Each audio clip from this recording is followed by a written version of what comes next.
sair? Tá bom. Bem, acho que para cumprir o protocolo, né? Boa tarde a todos. Né? Vamos fazer mais uma atividade aqui no Centro de Cultura Social. Estando hoje aqui um colega, um companheiro já está aqui já há um período de muitos anos, muitas décadas, por dizer assim, né? O José Maria Carvalho, que vai estar falando sobre a obra própria, né? A sua autobiografia, e fazer o lançamento aqui, que era desconhecido, então vou colocar como um lançamento, pelo menos para nós que estamos aqui, né? Mas sabemos que ele já está já com essa divulgação há algum tempo. Só para quem não sabe, o Centro de Cultura Social é um espaço anarquista, fundado em 1930, está aí já, está fazendo hoje, esse ano, 90 anos de existência, com seus indas e vindas, né, alguns períodos de fechamento, né, mas desde 85, de maneira ininterrupta, sempre aqui como um espaço de resistência anarquista, de divulgação libertária e estar aqui promulgando aqui a cultura anarquista aqui, pelo menos da região aqui de São Paulo, né? Então, vou aqui passar a palavra para o José Maria, esteja à vontade, obrigado aí pela presença.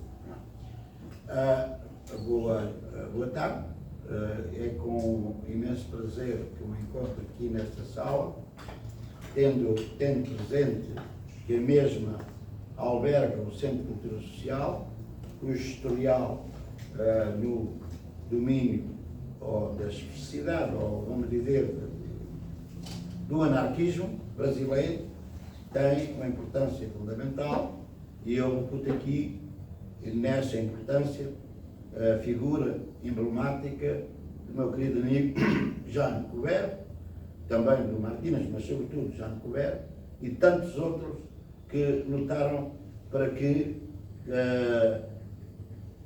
o anarquismo tivesse maior plasticidade social no Brasil. E que, eu posso dizer, que o Centro Social, entre outras organizações, como a COB, mas depois de 1930, não há dúvida nenhuma que tudo fizeram para que evoluíssem no sentido da emancipação social, sobretudo das classes trabalhadoras. Agora, tendo presente isto, como eu diria, uma espécie de agradecimento à instituição que acabei de referir, à organização que acabei de referir, eu penso que é chegado o momento de fazer uma espécie de viagem sobre a minha vida. Está ilustrada, está construída à volta desta autobiografia, cuja denominação é a autobiografia de um gigante. Não. Evidentemente que eu vou começar pelo nascimento, que ocorreu em 1945, 25 de novembro de 1945. Esse acontecimento também deu-se numa pequena aldeia denominada Bugarrelos, no quadro administrativo de uma freguesia de Meca e município de Alenquer, distrito de Lisboa, país Portugal.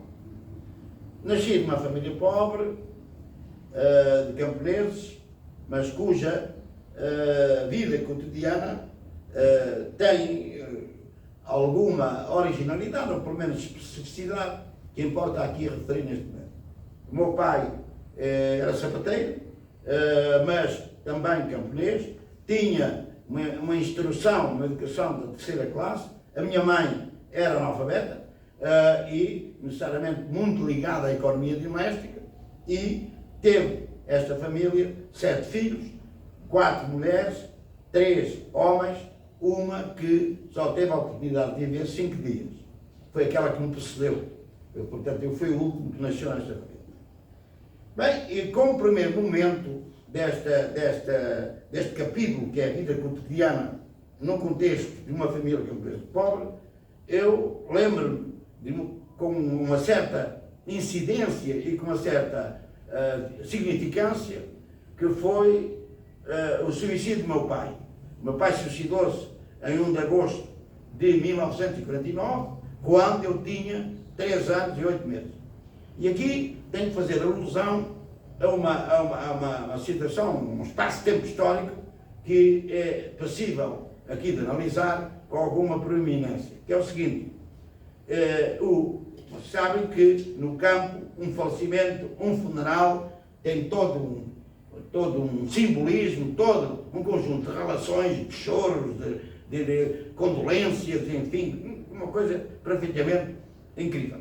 Só que eu posso dizer que, para mim, isto foi uma brincadeira, foi uma alegoria, quer dizer, que dava uma coisa diferente, quando havia muita gente, quer dizer, ou seja, eu não chorei, alguém me levou a beijar o meu pai, uma tia minha, mas não tinha, quer dizer, não havia ali qualquer espécie de emergência, de sofrimento ou de fim de uma vida, de um pai.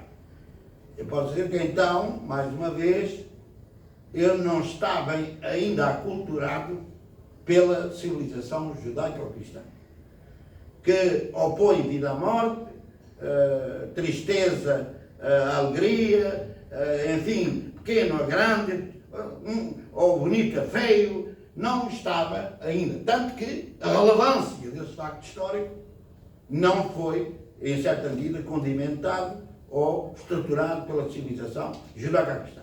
Mais tarde, quando atinjo os 8 anos, 7, 8, no final quase 8 anos, eu dou início à minha educação numa escola primária próxima, denominada Escola de Canados, Escola Primária de Canados. Aí sim já começo a perceber do que é a competição, do que é a concorrência, do que é a luta, do que é o bem, do que é o mal, enfim, já aí já começo a sentir, digamos, aquilo que são relações de competições, relações de oposição, relações de dicotomia, homem, mulher, enfim, pobre, rico e por aí fora. E então, eu posso dizer também que esta ida para a escola leva-me também a trabalhar, porque a família era pobre, e ter de trabalhar no campo, na ajuda de um irmão que na altura tinha digamos, o comando da economia doméstica, e também porque a minha mãe teve que enverdar pelo trabalho assalariado, já que a autossubsistência, quando o meu pai, vivo ainda, não se consumou. E porque tinha 3 irmãs que se casaram, ou uma que se casou um pouco depois, e quando se casaram, e quando o meu pai morreu, a partilha da terra foi feita. Portanto, seria, por exemplo, 8 hectares, ficou só com 4. E a partir daí, a capacidade de reprodução da economia doméstica desta família, da minha família, efetivamente ficou em risco. Daí, a minha mãe teve que trabalhar como assalariada no campo. E eu também tenho que trabalhar porque ajudo o meu irmão. Não vou falar das vicissitudes desse trabalho com a enxada, não vou falar das vicissitudes de falar de trabalhar na debulha do trigo, na debulha do grão e outras coisas mais. O que é facto é que este meu irmão, e vou passar de leve tudo isto, tinha processos violentos da relação comigo, de violência, porque eu devia trabalhar tanto como um adulto, coisa que não era possível. A partir desta situação, eu acabo a escola, eu entro em 1953, acabo em 1957, fiz o exame de admissão que me podia dar aso a continuar no liceu, ou na escola industrial, ou na escola comercial. O que é facto é que não havia dinheiro para manter essa situação, a minha mãe não tinha, e eu tive que enverdar para o trabalho braçal, o trabalho assalariado. O meu primeiro trabalho começa na agricultura, como assalariado, na ajuda ao sulfato, na cavavinha, por aí fora. Passado por tempo, passo a trabalhar nas pedreiras, depois trabalho num café, a seguir trabalho numa fábrica, uma pequenina fábrica de tijolo, produção de tijolo, de cerâmica. Bem, todo este processo leva-me a um primeiro desvio comportamental, a um primeiro, digamos, uma primeira situação que leva ao desemprego. Eu, quando trabalhava no café, na Lagojeira, isto com 12 anos, ocorre que esse café, da parte da tarde, não tinha quase ninguém. Mas uma senhora chegou de Vila Franca de Xira, sabe eu, e ela sentou-se lá numa mesa, bebeu o café, e eu me apercebi que ela estava disponível para ter relações.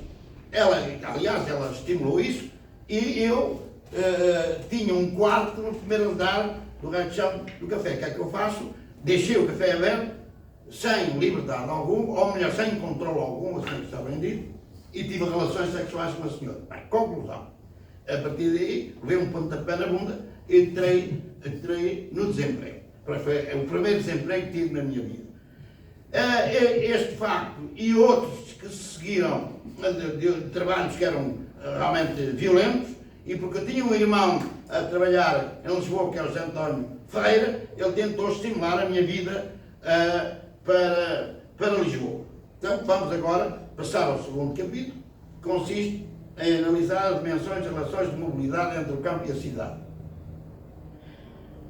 Quando vou para Lisboa, trabalho em cafés, leitarias, lugares de hortaliças, drogarias, mas também aqui esses trabalhos eram um pouco negativos para mim, porque eu queria ter a liberdade de ir ao cinema, para ter hipóteses, por exemplo, de também assistir a concertos de música, mas sobretudo ir ao cinema.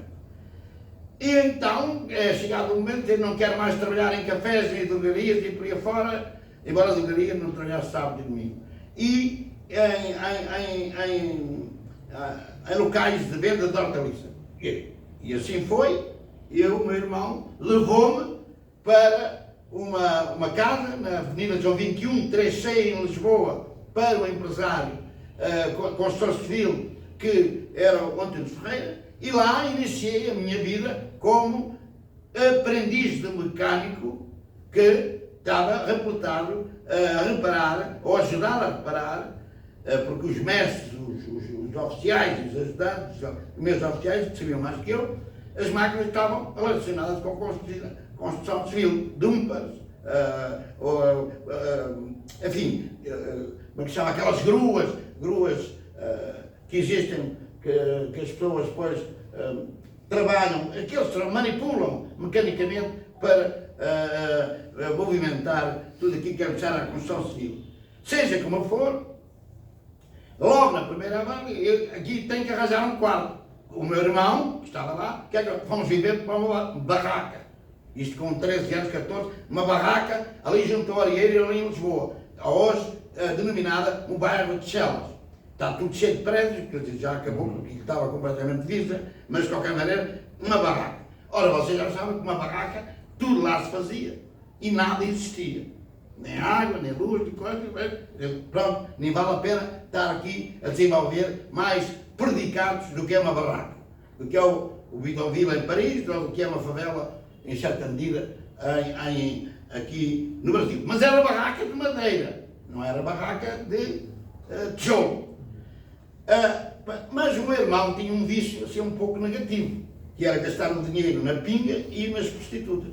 E ele assemelhava-se de todo o meu salário e eu ficava sem nada. Eu disse, não pode ser. E então, eu um dia à noite, roubo lá um certo dinheiro que me pertencia, pego numa trouxa com roupas e vou viver pela primeira vez na minha vida só, autónomo, sem mais ninguém a determinar a minha vida. Isto tinha eu 14 anos, entre 13 e 14 anos, neste momento não tenho bem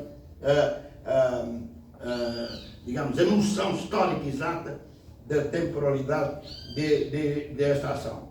Acontece que fui viver para a Travessa do Calado, número 22, na Penha de França, que é um bairro de Lisboa.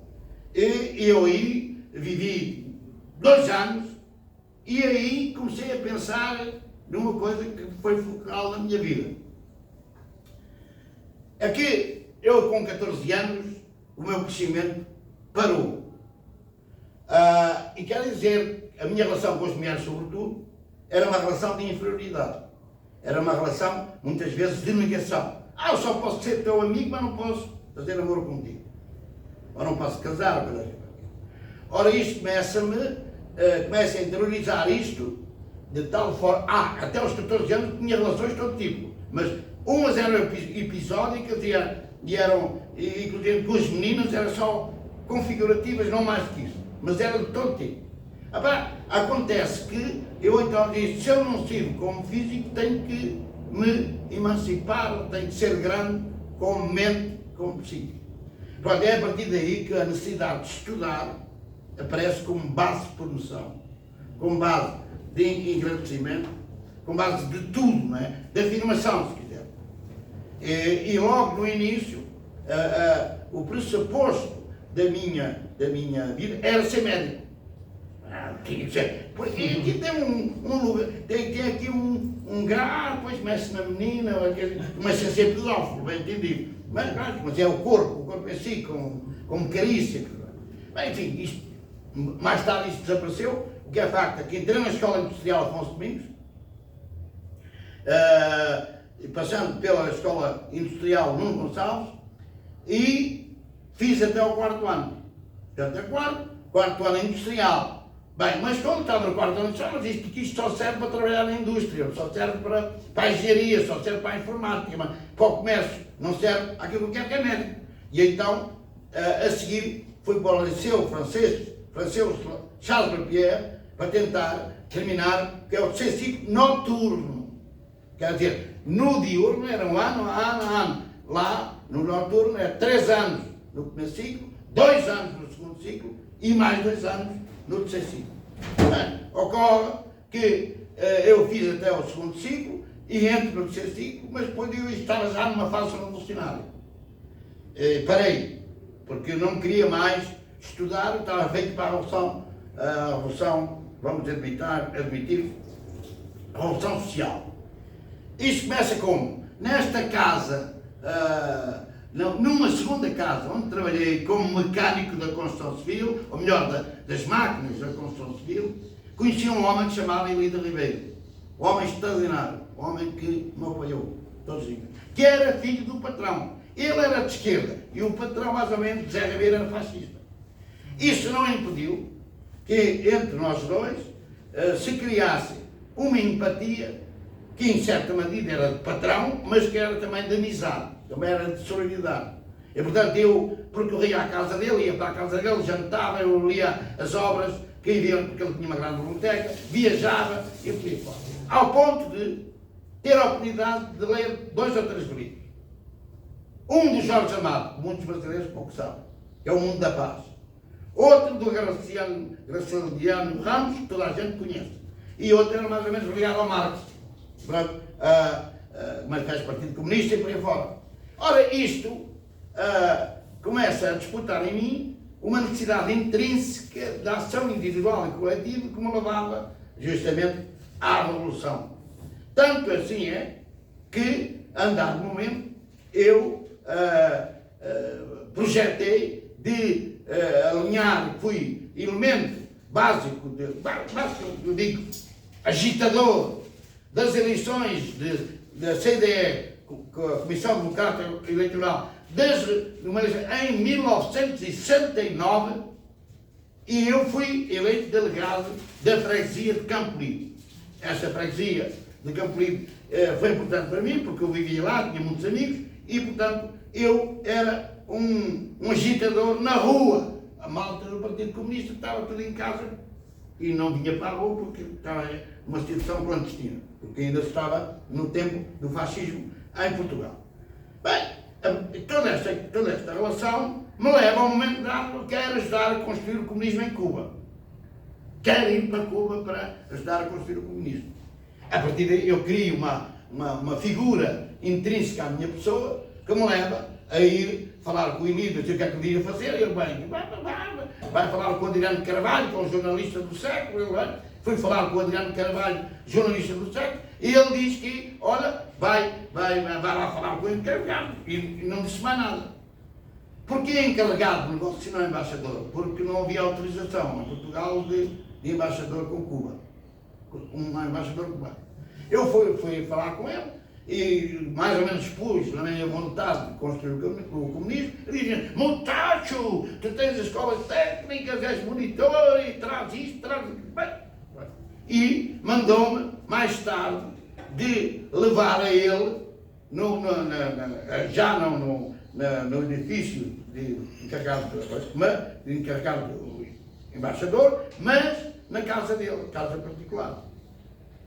Mandou-me redigir uma folha com 4 fotografias, onde que eles viviam para o comunismo contra o fascismo, mais ou menos assim. E, hoje ainda me estou por perguntar para onde é que foram as 4 fotografias. Para mim, há mais ou menos essa lógica impressionista. Uma foi para o Partido Comunista, outra foi para lá para os cubanos, outra foi para o Partido Comunista da Rússia, ou então para o KGB, e outra lá, eventualmente, não sei para quem, para a PID, mesmo para a própria PID. Bem, é triste estar a dizer isto, mas o problema é que quando vou entregar esta carta, parece uma bruta mulher, uma linda mulher, lourácea. O que é isto? Onde é que eu estou? Bem, ela vai para o seu lugar, que é de criada, e disse, mas os comunistas também têm criada. Isto é impressionante.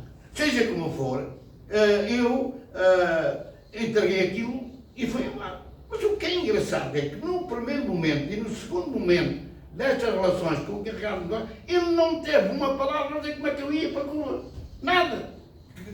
Como é que comprava o bilhete, o que é que fazia, o que deixava de fazer. Eu pus na cabeça que ia até Paris, Paris ia falar com o embaixador, depois viajava lá para Havana, e depois pronto, estava no melhor dos mundos. Este Líder Ribeiro, mais uma vez aparece na lista da minha análise. Ele conhecia em Paris um grupo, que era os Cadernos de Circunstância, que tinha e que era contra o salarismo, mas também contra o Partido Comunista. Porque era um grupo intelectual muito à margem do esquerdismo maoísta, ou leninista, ou trotskista, nem importa, ou evarista, ou castista. E a partir daí, ele dá-me um endereço, eu chego a Paris, em abril de 1970,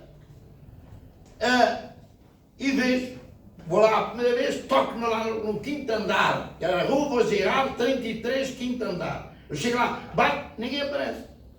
Eu vou mais tarde.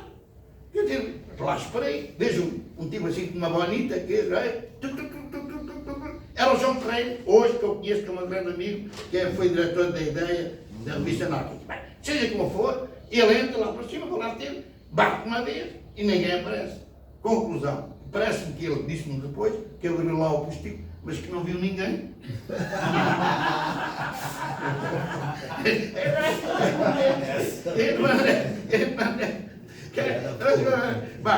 O que acontece é que, vamos ao terceiro capítulo, a partir daí, que é a imigração como processo ideológico e revolucionário.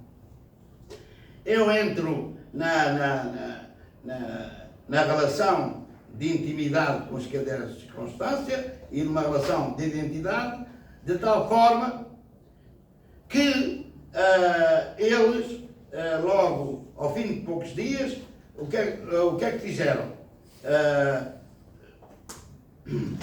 Fizeram-me no centro de uma reunião, onde eles estavam todos à volta e eu estava no centro.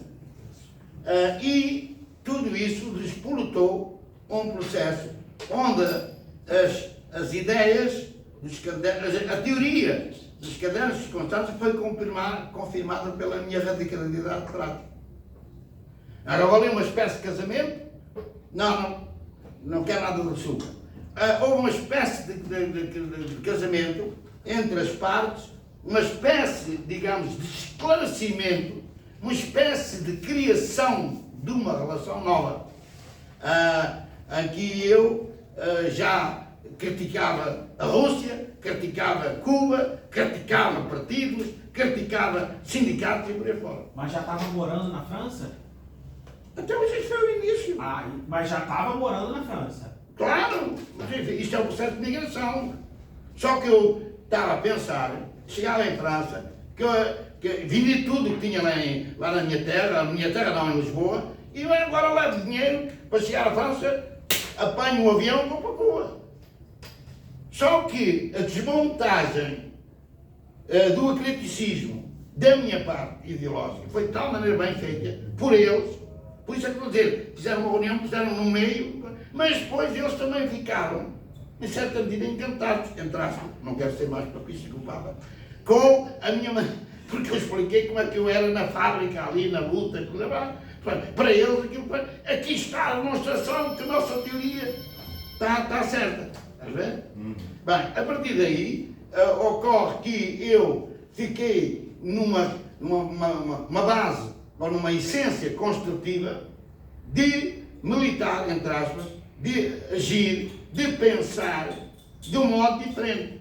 Não comunista, mas marxista radical, vamos chamar assim. Por agora, marxista radical. Eu participei em muitas coisas que já deram circunstância, mas foi sobretudo não na feitura ou na elaboração, porque quando lá cheguei já tinha o número 7 já estava acabado, mas em panfletos, em documentos e, inclusivamente, ajudei clandestinamente a construir um jornal que já tinha sido construído em Paris e difundi junto das fábricas. Clandestinamente, porque era proibido de distribuir esse jornal, que era a classe operária contra o Estado e contra o capital. E tinha outra palavra agora, mais dinheiro e menos trabalho. Bem, mas isto está muito ligado com outro grupo que é italiano, que é o poder operário. Mas deixamos isso.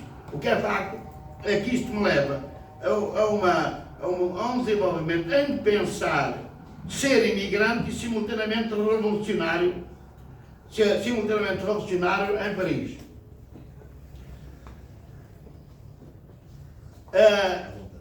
O espaço de intervenção a nível da imigração, portanto, ele reformula-se, mas sobretudo ele toma uma nova dinâmica na qual eu sou aculturado pelo maio de 68. Embora eu tenha chegado em 1970, o que é facto é que toda a essência de vida cotidiana, toda a essência de movimento social, ou ação social, ou ação individual, ela tinha uma transmissibilidade histórica que continuou, por exemplo, a relação homem-mulher, a relação da desburocratização das universidades, enfim, a luta contra o patronato por melhores salários, bem, toda uma série ou uma panóplia de situações que só o maio de 68 produziu.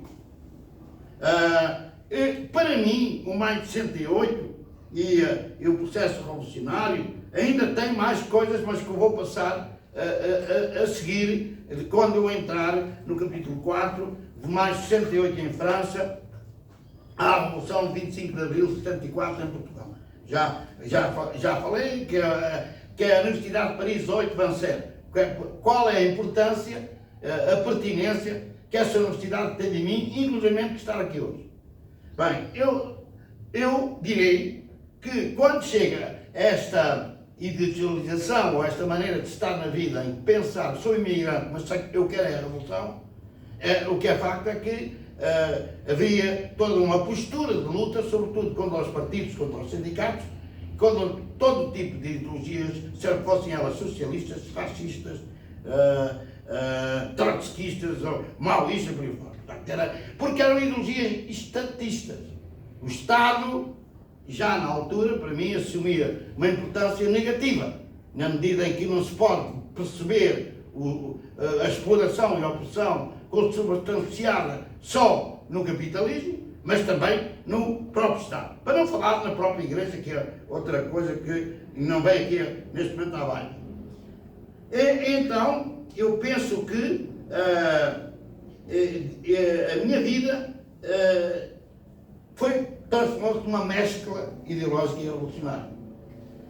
E de uma das bases dessa realidade, por bem, efetivamente, mais 68.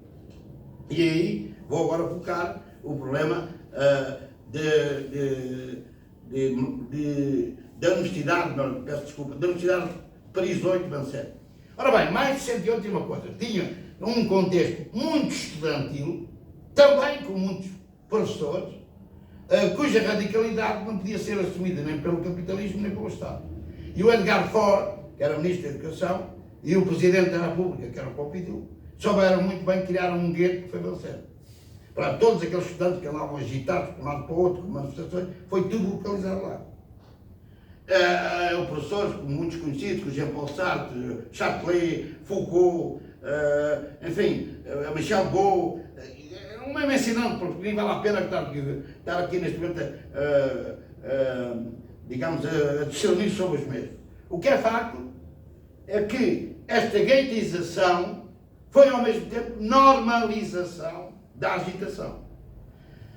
Foi uma estabilização da agitação, da contestação. E a partir daí, eu próprio fui um produto disso.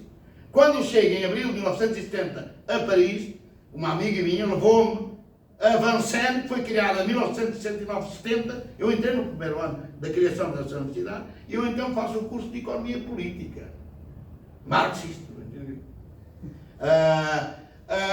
E fazer o curso, e tanto é facto que eu acabei o bacharel ou licenciatura, não sei para vocês o que é mais importante, se é o bacharel ou se é a licenciatura, seja como, não acabei mesmo a última destas relações institucionais ou científicas, que é facto é que eu estou feito para a revolução, não estou feito para o ensino.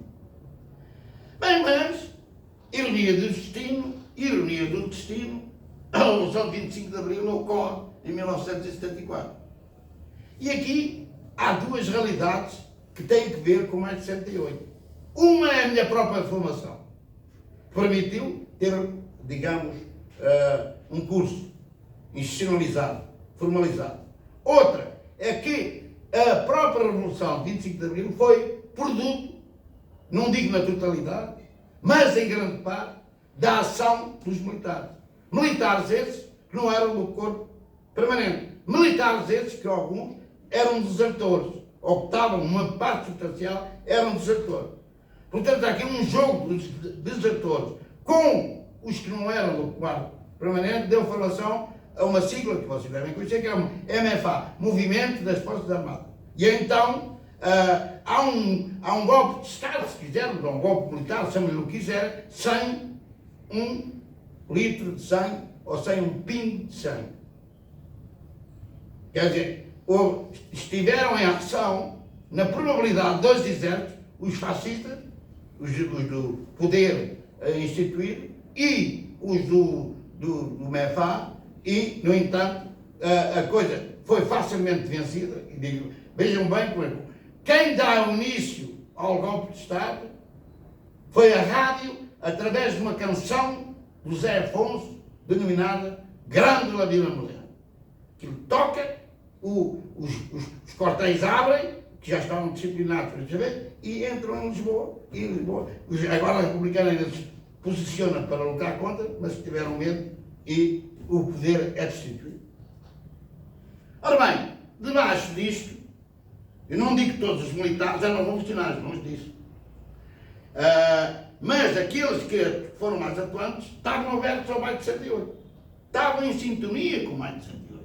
Na liberdade do movimento social, na liberdade da greve, na liberdade dos costumes. Mas era, enfim, toda uma espécie de saturação do fascismo que tinha que dar início a uma outra realidade económica, social, política e cultural. E assim foi. Assim foi. Eu, no meu caso, no princípio tinha dúvidas sobre uma revolução democrática nacional, sempre disse que era sempre a mesma porcaria. O que ocorre é que em 74, em junho, eu vou a Portugal e tive a oportunidade de perceber em loco, em ação, uma greve de mulheres, 48 mulheres, em alta gestão, que é Sobental. Eu ali fiquei mais ou menos maravilhado, porque aquilo estava em sintonia estreita com aquilo que eu pensava. E inscrevi-me facilmente em termos de apoio, solidariedade, enfim, ideologia por aí fora. Seja como for, a greve da Sobental durou até 1975, acabou logo em 76, mesmo, e já faz parte da história. O que é o exemplo.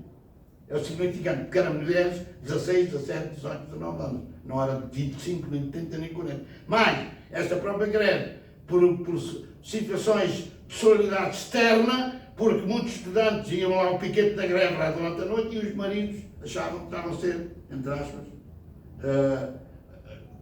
como é que eu digo, coronhados, vocês não sei como é que vocês chamam aqui no Brasil. Bem, pronto, situações de traição que a gente conhece bem nesta civilização. Bem, a partir daí, digamos que para mim, o Maio de 68 tem outra vertente que eu passo agora ao quinto, que é a minha entrada, capítulo 5, a minha entrada e saída do mundo universitário. Quando eu estava em Portugal, em 1975, respondi a um anúncio de um jornal denominado Diário Popular, para, digamos, o lugar de aqui de assistente no Instituto Superior de Economia da Universidade Técnica de Lisboa. Bem, eu fui para Paris, como era normal, porque eu estava numa situação de trabalho temporário, como mecânico. Quando chego lá, uma amiga minha, Rosa, escreve de urgência que eu tinha que vir, tinha uma entrevista em Lisboa. Ora bem, estavam 42 pessoas à minha frente. Eu entro, vi quem era, e fiquei logo admirado que mandaram-me entrar em primeiro lugar quando cheguei em 42. Bem, eu comecei logo a admirar, bem, a coisa promete. Há dois professores, o professor Simões Lopes e o professor Silva Ribeiro, o que é que eles fazem? Fiquei em primeiro lugar. E o outro que chegou, entraram dois, e o outro que ficou em segundo lugar, Manuel Pinto Barbosa, que foi reitor da Universidade Nova de Lisboa, também entrou. Só que é facto, eu posso dizer isto aqui e agora, se fosse hoje, eu não ficava em primeiro, ficava em 42º. E porquê? Se fosse hoje também não é bem assim, porque já tenho o traquejo, já tenho o conhecimento, mas estou a dizer, é porque é que ocorreu assim. Porque em Portugal, no processo revolucionário, há um fator histórico que é preciso aqui enunciar, que é a transição para o socialismo. E a transição para o socialismo começou em 11 de março de 1975 e acabou em 25 de novembro de 1975. O contragolpe da direita ou da democracia, que acabou com a transição, ainda tinha espaço histórico para mim. Porquê é que me quiseram? Porque eu era especialista marxista, da economia política marxista. É verdade que o processo, quer nas universidades, fosse ou não fosse, é que é preciso ensinar Marx. É a transição para o socialismo. Portanto, há aqui uma razão de ser desta preferência. É evidente que, quando eu entro no mundo e saio, no universitário, eu tive que fazer uma reciclagem. Eu comecei a dar aulas, uma parte era marxista, mas havia outros autores, outros paradigmas. Portanto, começo a dar as aulas e depois tenho que me precaver. Tenho que ter uma formação superior ou diferente daquela que tenho. Depois fiz o curso de Economia no ISTER, logo a seguir. E depois fiz o mestrado em Nanterre, em 1982, e depois fiz o doutoramento em Nanterre, em 84. E depois fiz a agregação, porque não interessa aqui, lá está. Chegando até a professor catedrático, em 1994. O que me apraz dizer, quando se fala a entrada e saída no mundo universitário, é que é um mundo que eu tive muito prazer em estar, ganhei muito com isso, tenho muito a ver com isso, mas também vivi e sofri com lacunas, com contradições, com conflitos no mundo universitário, onde o poder e o dinheiro às vezes ultrapassam tudo, a ética, a moral e o rigor humano nas relações. Bem, eu devo tudo, não há dúvida nenhuma, ao atual ISEG, devo tudo do que sou, mas também devo a ele que o poder instituído lá dentro, por determinadas pessoas, é um poder e é uma vivência científica perversa, nefasta, negativa, que não ajuda nada ao desenvolvimento do próprio ISEG. Pronto, eu vou falar de duas realidades que manifestamente evidenciam aquilo que eu acabo de referir. Uma é que o objeto científico da sociologia, eu sempre lutei, e outras pessoas lutaram, para mim devia ter uma paridade e uma força como objeto científico, como tem a economia, a gestão e a matemática, que eram as principais áreas científicas do ISEG.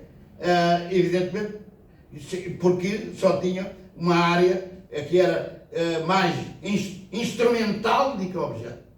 Pronto, tinha uma disciplina aqui, uma disciplina lá, não custa quê, e não passava disso. Felizmente, em 1991, foi criado o Sócios, Centro de Investigação em Sociologia Económica das Organizações, que, através da pesquisa, que se conseguiu criar essas condições de objeto científico da sociologia. Pesquisa, mas não a nível daquilo que é o ensino, que é a formação, que é, digamos, a vocação de uma escola qualquer. Ora, qualquer não, de uma universidade qualquer, no caso que eu estou a focar. A partir daí, nós conseguimos evoluir para uma situação de excelência várias vezes na Fundação para a Ciência e Tecnologia e passámos a ter legitimidade dentro dela, dentro de sócios, de desenvolver ações de formação de doutor e de mestrado. Ocorre que a um dado momento nós vimos que temos que criar uma licenciatura e tentámos criar uma licenciatura em Sociologia Económica com a participação de professores dos 4 departamentos, Matemática, Economia, Gestão e Ciências Sociais. Só que é facto, aqui isto foi perda de tempo. Ganhámos no plenário global de 200 e tal doutores com 95% dos votos, no entanto, os que perderam, os que tiveram 5% de votos, destruíram, sabotaram, perverteram toda esta coisa. Está lá no cantinho dos arquivos, está lá tudo, mas está lá. Não, quer dizer, não passa de uma outra coisa, até agora, bem, que é o silêncio, que é uma realidade negativa. Há outra coisa que aquela gente lá fez, alguma gente, não é toda, é preciso ter cuidado com as palavras, foi quererem despedir uma querida amiga que hoje está totalmente doente, está no fim de vida, Rita Raposo. E não, ela tinha direito a uma proposta de nomeação definitiva e gente que não era da disciplina científica e por razões completamente estúpidas e completamente negativas, negaram essa nomeação e depois, mais tarde, tentaram pô-la na rua, desempregá-la, mandando para lá a polícia, para ela não entrar dentro da aula ou dentro da sala de aula. Nessa situação não dava aula e, portanto, era despedida. Enfim, e são coisas que eu realmente não me esqueço, mas que não vale a pena também dar uma importância capital, mas para mim tem, digamos, um valor individual, singular. Quer dizer, não é mais que isso. Bem, agora passamos ao capítulo 6, que tem que ver com a minha evolução do marxismo, passando pelo secessionismo até ao anarquismo. Como viram, quando eu falei dos cadernos de circunstância, a base teórica que me levou a ser um militante, entre aspas, da Revolução Social, era baseado no marxismo. Mas sem partidos, sem sindicatos. E contra o comunismo na Rússia, contra o comunismo na China, contra o comunismo em Cuba e contra todos os comunismos que existem por aí. Mas, em uma posição em que o comunismo ainda era pior que o fascismo. Que o fascismo vermelho era pior que o fascismo, digamos, o fascismo vermelho era pior que o fascismo azul. Basta ler o Otto Ruhl, que era um espartaquista, que escreveu um livro justamente com este tipo. Porquê? Porque a perversão do que foi o comunismo, e é, em certa medida, quer dizer, o capitalismo é perverso, claro que é muito negativo, mas pelo menos o desgraçado do explorado pode ser livre como explorado. Estou mal naquela empresa, vou-me embora. Agora ali, trabalhar, como agora na China, meninos de 7 e 8 anos a trabalhar para as multinacionais, presos lá dentro, com salários de miséria. Não venham cá com crescimento, há trabalho para toda a gente, há saúde para toda a gente. Já teve uma treta, cara. Uma grande treta. Bem, no meu entendimento, sem nunca ter vivido na China, mas com informações que dedico neste que tenho. Agora, o que eu acho é que o sacrocionismo, para mim, é algo mais impregnado na vida cotidiana. Quer dizer, também o sacrocionismo, que era buscar fontes ao próprio marxismo, não tenho dúvidas, e até ao concelismo, que é o Pancook. O que é facto é que o sacrocionismo tinha uma coisa que é a criação de situações e o desvio. No sentido em que era a criação de situações e desvio da normalidade, de superação da normalidade. E na crítica à mercadoria, e na crítica ao consumo. Alienando. O sacrocionismo tem dois autores que eu gosto bastante, mas há outros, que é o Van Gagne, que é um tratado de saber viver para uso das jovens gerações, e outro que deu um filme, que é a Cidade do Espetáculo, do Guido Navarro. Há o Mustafa Keati, que escreveu A Miséria do Meio Estudantil, e há outros autores, mas esses, para mim são fundamentais. Não obstante, quem quiser, que leia, por exemplo, os 12 volumes da revista internacional Situacionista. Ora, eu efetivamente, alinhei porquê? Porque ajudei a construir uma coisa que vocês vão rir comigo, que é o Partido Mandarquista. O Partido Mandarquista, que é uma forma de desvio e criação de situação, a gente arranjou, que era chegar àquelas superfícies comerciais, aquelas grandes superfícies, e chegava lá e recuperava a riqueza que tinha sido roubada pelo capitalismo. Era comida, era livros, era música, que aquilo era uma festa, claro também. E depois o pessoal, quer dizer, no fim de semana, quer dizer, enfim, nem vale a pena. Um dia roubei uma garrafa no Bom Marché, mas assim desse tamanho. Eu não sei como é que eu transportei uma garrafa minha. Caminhava, eu não sei como é que foi aqui. Ainda bem. E isso, portanto, levava, que era um praticismo, digamos, um militantismo que não precisava de movimento social nenhum. Quer dizer, as próprias pessoas personificavam os seus desígnios revolucionários. Pronto, é evidente, quer dizer, vai roubar ali, vai expropriar, eles roubaram-nos. Portanto, a gente vai recuperar a riqueza. Não via aquilo como um roubo, via aquilo como uma recuperação de riqueza. Este partido mandarquista, que um vosso amigo não, vocês não conhecem, que é o Henrique, ele confunde, eu não sei se ele chama isso, mas em Portugal eu fiz parte de uma revista que é a Solução Internacional, já vou focar. Mas, de qualquer forma, ele retira desta maneira de contar. O que é que ele retira desta maneira de contar? Retira que eu e outros criaram um partido maldito. O título da tese do doutorado é Partido Maldito. Eu não sei se é dessa situação. Sou eu. Então, Erika! Epá, eu peço desculpa que esta falta de capacidade visual. Erika, mas tu tinhas óculos? Tinha? Sempre? Mas a gente. Epá, eu agora só tenho que pedir desculpa. Embora seja uma opção judaica. Como é que se eu soubesse, tinha de cumprimentar de outra maneira. Agora tu explica essa história do Partido Maldito. Vem do Partido Mandarquista ou vem da Solução Internacional? Eu? Sim, tu explica, tu é que deste o título. O título para que porra. Porque tem o apartidarismo, né? Uma tradição assim, né? Parece que surge em Portugal ali, né? São os casos esse termo, né? Apartidário, então. Mas eu pego o Partido Maldito da própria revista, eu não lembro em qual número da da Solução Internacional. Pronto. Que era Nós Somos o Partido do Mal, não era maldito, mas isso.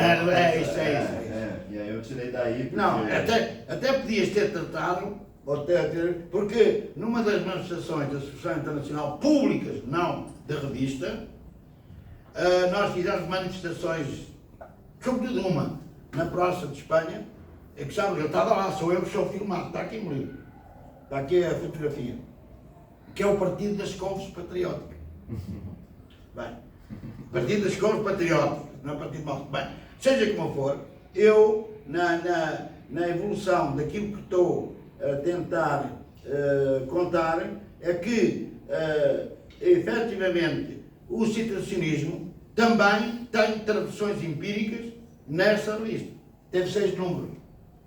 Começou em 77 e vai até 80, sabe? 89. Não, 79. Vai até 79. Vai Posso, até... já? Não. Está? Já, Temos aqui. Eu vim para isso. Vês para isso, não queres pôr Eu também trouxe para para o Brasil. Né? Então o que é isso? Esta é a número 1, só tem Eu emprestei-lhe a ele para ele. também. Para ele. Como é que é? É um número que eu tinha para virtualizá-lo, como vocês sabem, pôr online. Bem, obrigadíssimo. Eu que agradeço. Ah? Demorou um pouco. Portanto, renomou um pouco. 3 Bem, anos. seja como for, já no final do percurso da Solução Nacional já estava em ruptura com o situacionismo e sobretudo com o marxismo. Porque me chateava muito, quer dizer, a luta de classes com digamos, como é que eu ia dizer, o vetor estruturante da resolução de tudo, todos os problemas, e sobretudo da revolução. Eu começo a pôr o pé atrás. Eu ainda alinhei em várias coisas, candidato à presidência da República, que era uma coisa ridícula, mas enfim. Tanto que o último número é para um país de merda, um presidente de merda. É isso. E também tinha um outro título para um país pequeno, um presidente pequeno. Mas eu e as outras pessoas, eu não me interessei mais pela solução internacional. E necessariamente pelo situacionismo. Porque o cariz interpretativo, explicativo e compreensivo da solução internacional era fundamentalmente situacionista. Pronto, a partir daí eu entro na batalha e na batalha começo a fazer o meu percurso, o Jornal da Batalha, um jornal histórico, tinha começado em 1919 e acabou em 1926 como diário, por causa do fascismo. Diga-se de passagem, isso é preciso que fique aqui bem opinado, foi o único jornal do mundo anarquista que foi diário. No caso do anarco-sindicalista. Não houve mais país do mundo que tivesse um jornal diário anarco-sindicalista ou anarquista. De 1919 a 1926, com o advento do fascismo em Portugal. Ora, eu diria, foi com muito querer que eu participei, escrevi, fiz parte da redação. O Emílio Santana, lá na Dom Carlos I, na vida, tentou censurar um artigo de uma pessoa sobre o homossexualismo, sobre a homossexualidade, perdeu na redação 5 contra 1, ele, e depois escondeu o artigo, não publicou, disse: bom dia, boa tarde. Mais tarde, quando ele morreu, em 1988, eu assumo a direção do Jornal da Batalha. Pronto. Pode-se dizer que, como anarquismo, já estava devidamente solidificado. Não continuei por causa de questões de censura, e tinha outras coisas que fazer. Mais tarde, evidentemente, participei na revista Utopia, ajudei na sua elaboração, de 95 a 2012, e da Associação Cultural A Vida, que é uma associação como agora, portanto, que fez muitas, não, que realizou muitas coisas, que não vou agora aqui enunciar, que é o facto de que ela está em banho-maria. Não há ata nem desata, porque depois da pandemia, e portanto, ela hoje está resumida às festas do Sangue do Senhor na Adega Cruz. Que é uma... Está aqui o Sangue do Senhor, está aqui a vinha. Eu faço parte dessa engrenagem, bem entendido, e portanto a Associação Cultural A Vida não tem mais vida como teve antes. Ora, digamos, vamos passar ao capítulo 7, entre anarquismos e anarquia. Entre os anarquismos e anarquia. Bem, que é uma questão mais epistemológica, é uma questão muito mais, digamos, de identidade de cada um de nós aqui presente com aquilo que pensa da anarquia. Para mim, quer dizer, eu parto logo do princípio que as pessoas pensam, sentem, agem a anarquia a seu modo.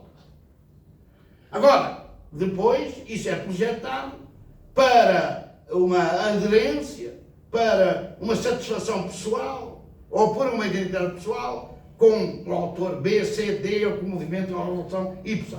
Ou gostam mais do Proudhon, ou do Kropotkin, ou do Reclus, ou da Malatesta, ou da greve B, da greve C. Tudo isto leva a que as pessoas se posicionem a melhor maneira de viver a anarquia ou de fazer a revolução sexual. Sexual não. Também há movimento nesse sentido. Também há anarquismo. Pode fazer a revolução social. Bem, ora, eu, um dado momento, comecei a refletir sobre estas problemáticas e enverdei por uma coisa que está mais próximo do anarco-individualismo e do anarco-naturismo. Pois vocês sabem que há múltiplos anarquismos. Hoje formos a falar até do anarco-arquismo, ou arcarismo, se quisermos. Se formos a falar do anarco-silvatismo, do anarco-primitivismo, quer dizer, há anarquismos de todo tipo, se quiserem, sobretudo reportados às tecnologias de informação e de comunicação.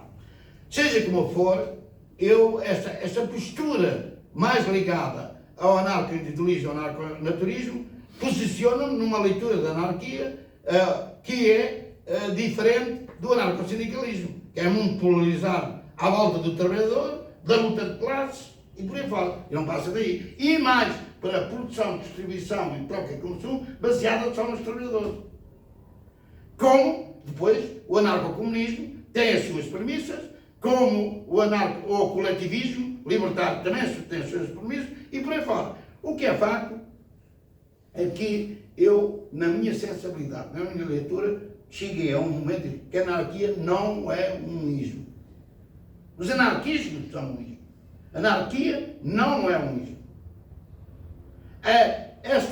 Esta realidade implica que a anarquia não pode ser modelada, no meu entendimento. Não pode, em certa medida, ser objeto de um comportamento padronizado. Não pode haver modelo para controle. Não pode haver modelo para controlar o desvio. Não pode haver um modelo para dizer o que é a liberdade, o que é a criatividade. E, portanto, eu escrevi isso e em certa medida, isto foi-se vivendo, que eu, cada vez que olhava para a televisão ou para o jornal, quando havia uma calamidade qualquer, sobretudo social ou económica, é o caos, é a anarquia.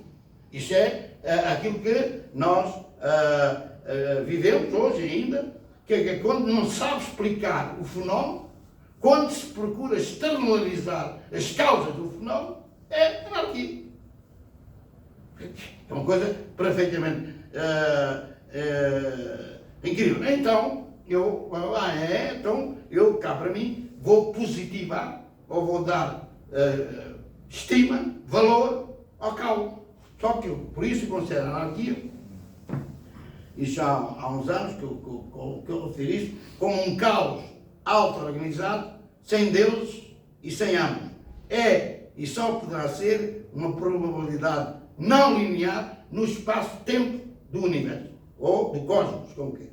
Bem, isto deixa tudo em aberto, de tal forma que ela só pode ser vivida, sentida, aqui e agora, como um autogoverno. Autogoverno que não é só questão económica, que não é só questão social ou política, é uma questão psíquica também, é uma questão de ética, é uma questão de moral e, sobretudo, é também uma questão de valor. De valor. E, portanto, este conceito, no meu entendimento, ele ataca de sobremaneira a civilização judaico-cristã.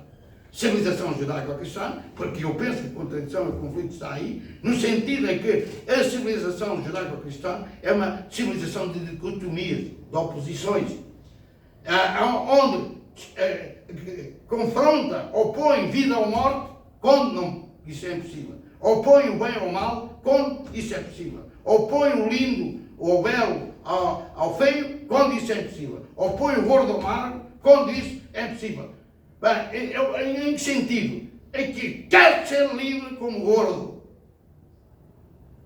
É esta a minha beleza, é esta que me faz viver, sentir e agir. Bem, e isto tudo, efetivamente, fenomenaliza as relações, em que sentido que verdadeiramente a anarquia não tem dono nem entre os anarquistas. Porque entre os anarquistas às vezes querem ser pequenos líderes e por aí fora, não é? Pequenos chefes. Vida quando fazem cisões a nível daquilo que pensam, dos movimentos que pertencem, movimento este, movimento este, e tudo isto está na personalidade, às vezes, da pessoa. Portanto, isto quer dizer, é o problema dos anarquismos.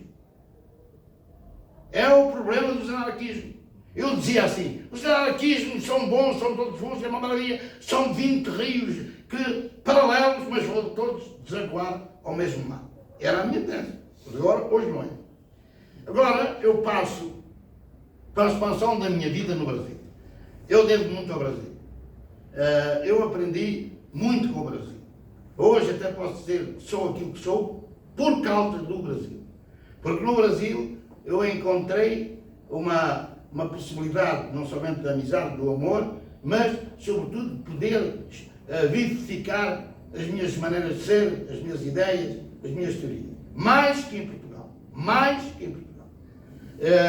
E portanto, ao longo da minha vida, tenho encontrado na expansão da minha vida no Brasil possibilidades de me potenciar, quer a nível da universidade, onde tenho relações com muitos professores em muitas universidades, sempre num sentido dialógico, num sentido de cooperação, de amizade, caso embora essa coisa que se chama ciência, que faz intermediação nessa relação. Tenho também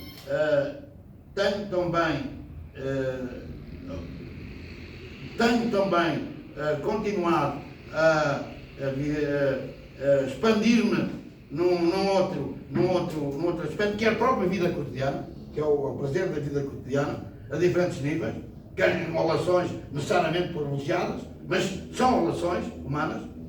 E é um outro aspecto que eu também tenho, em certa medida, expandido a minha vida no Brasil, é a história da anarquia e do anarquismo. Eu vou pôr as duas coisas no mesmo patamar.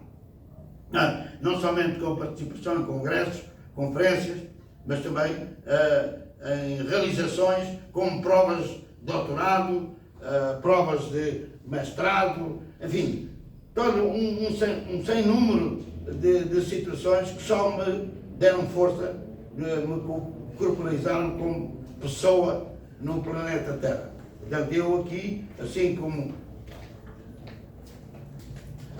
agradeço toda a possibilidade de ter sido realmente verificado nos aspectos humanos, também, porque tudo bem, você vem atrasado, já agora já não posso. Vou no outro patamar, mas ainda vou focar aqui alguma coisa. Como é que você está? Tudo bem, você, né? Bom, acabamos resistindo. Produzindo ainda o vinho do senhor? A capa está aqui, a vinha do sangue do senhor. Ah, certo. Bem, ora, focando agora, às vezes, vicissitudes existenciais daquilo que é denominado a normalidade e a normalidade. Com base em alguns factos, não é factos? Vocês é factos ou factos? Fatos. Factos. Os portugueses chamam isto, vocês chamam termo, e a gente chama facto. Bem, está desfeita a controvérsia etimológica. Ora, ocorre que eu sofri muito com aquilo que se passou com a tentativa de expulsão da minha colega lá da Universidade de Lisboa, no caso do Instituto Superior de Economia e Gestão. E sofri também muito pelaquilo que fizeram à licenciatura de Sociologia Económica e sofri também por uma outra coisa extemporânea, ou exterior ao exército, foi uma calamidade natural, foi a morte de 43 pessoas Linaia da Madeira. Porque é mais uma das aberrações desta sociedade do mundo na relação da espécie humana com a natureza. Bem, seja como for, isto interiormente foi uma revolta interna, mas também externa. Quer dizer, não aguentava mais. Não aguentava, eu estava completamente bem. Tanto que enlouqueci no dia 6 de março de 2010.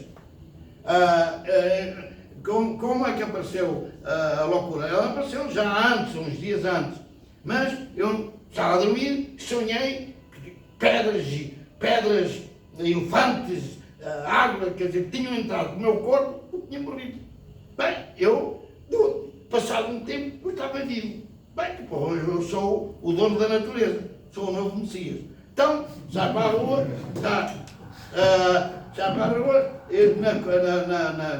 na consciência plena que eu era o novo Messias, que era o novo Jesus Cristo. Bem, a ter uma série de vicissitudes, coitada da minha querida irmã, que é muito mais velha que eu, que teve que me suportar. Para além disso, depois dela obrigá-la a uma série de coisas, a rezar, outras coisas mais, enfim. Eu venho pela estrada acima e chego junto à casa onde nasci, e estava ali um grupo de pessoas, e obrigo as pessoas a abrir um buraco, não onde eu nasci, abrir um buraco, onde eu me enterrava e punha-me terra em cima e eu ressuscitava. Bem, claro que, mas isto era forte, hein? Isto durou várias horas, não foi uma, porque eu vinha assim, eu vinha abaixo e não abria o buraco. Ocorre, tiveram que chamar a Guarda Republicana. E eu fui algemado para um calabouço que depois me levou ao Hospital dos Lobos, mas ao Hospital Central Psiquiátrico de Lisboa, ou seja, Hospital dos Ilmados. Seja como for, ainda há aqui um pequeno episódio que eu tenho que contar, no meio desta engrenagem toda, é que o Guarda Republicana levava-me com aquelas, como é que chama, qual é o nome? Algema. E ele tinha lá o automóvel lá embaixo, eu vou andar para baixo, e ele põe-me no banco de trás. Mas quando vai pôr no banco de trás, fez-me doer. E eu disse, isto é brincar agora que eu vou falar. Se tu me fazes doer, tens que chupar aqui o cravaço.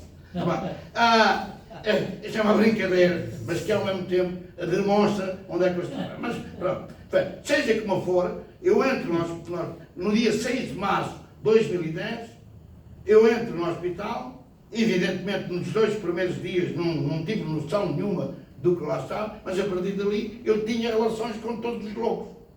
E era louco, e eu construí, não tenho problema de dizer, diálogos positivos, mesmo com os loucos. E nessa altura não teria louco, mas construí lá. A nível de fumar, beber um café, falar dos problemas que as pessoas tinham, eles tinham, a maior parte. Eu ao fim de 23, em 10, 20, 22, 23, saio. Tive lá 15 dias só. O que é que eu resolvi? Vou-me reformar, vou-me demitir tudo, todos os lugares, que eu era presidente de vários órgãos, demiti-me tudo e pedi os papéis para a aposentadoria. E assim aconteceu em 2011. Bem, eu continuava a fazer uma vida dita normal, mas quando em dezembro volto novamente a ter um problema.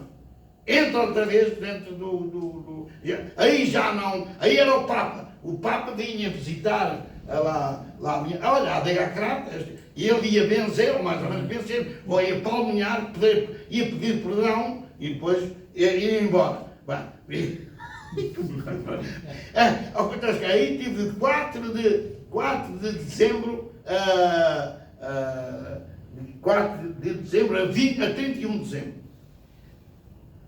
Depois, ainda entrei uma terceira vez, que foi em 2011, em 4 de setembro a 21 ou 22, já não me lembro bem, de 2011. Aí fiquei bom. Porquê? Porque até essa altura a medicação que me era dada não era compatível com os problemas que eu tinha. Porque o problema que eu tinha não era só falta de vitamina B12 baixa, era também a falta de lítio. O meu corpo deixou de produzir lítio. Ora, vocês sabem que o lítio é uma coisa fundamental para a estabilidade do sistema nervoso. A doutora Anabela Alves Barbosa conseguiu fazer isso e eu deixei de mejar nas calças, de cagar todo e outras coisas mais. Antes, isso acontecia. estava triste. Mas o falansteiro foi criado lá dentro comigo, a nível de boas relações com todos os loucos. Depois ainda fui uma quarta vez, em 20 de março até 27 de março de 2013, porque eu não tomei medicamentos. E a partir de lá foi. Isto acabou. Posso dizer que é muito tenue esta coisa da condição do louco e o não louco. É muito tenue. Sobretudo quando existem muitas contradições, muitos conflitos internos na pessoa e também externos. Sobretudo isso. É muito. Porque o problema é a pessoa conseguir acatar a normalidade judaica cristã nos seus múltiplos aspectos. Quando não acata, está tudo perdido. É evidente que eu fui louco, não tenho dúvida de dizer, mas aquilo que eu queria era acabar com a miséria e com a desgraça que atravessa esta porcaria desta sociedade, a todos os níveis. Eu queria acabar com as guerras. Eu queria limpar todos os rios e os mares. Eu queria acabar com o desemprego, com a exploração por fora. Há maneira de justificar. É uma loucura, mas é assim. Bem, agora eu vou passar ao último capítulo, que é o capítulo 10, que se coaduna, ou não se relaciona, melhor dizendo, com a hipótese de criação de uma civilização baseada na anarquia. Bem, isto tem uma carga utópica bastante grande, bem entendido, aquilo que vou referir a seguir, mas resulta do lado otimista que eu tenho da vida e daquilo que chama a espécie humana. Eu acho que nós estamos a viver uma situação de fim da espécie humana, sobretudo pelos ditames da civilização judaico-cristã. Muita gente que tem a mania naquilo que são as causas, a mania não, pensa que as causas e os fenómenos do mal provêm da exploração capitalista, da economia, da política, do social, do Estado, tudo bem, não digo o contrário. O problema é os protagonismos de toda esta gente, quer como explorado, quer como explorador, também quais são os valores. Por exemplo, porque é que o Putin quer ter uma pátria maior do que aquela que tem? E porque é que, em certa medida, porque é que o Zelensky, é assim que se diz, se pronuncia, quer ter uma pátria intacta? Porque é que, a nível de imigração, um imigrante não pode ser livre como um pássaro? Porque é que miseráveis morrem todos os dias na rua?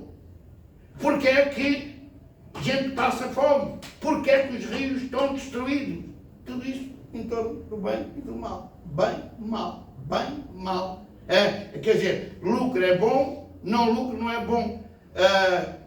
Belo é bom, não belo não é bom. E por aí fora. Quer dizer, são dicotomias incrustadas na mente e na psique daquilo que chama a espécie humana.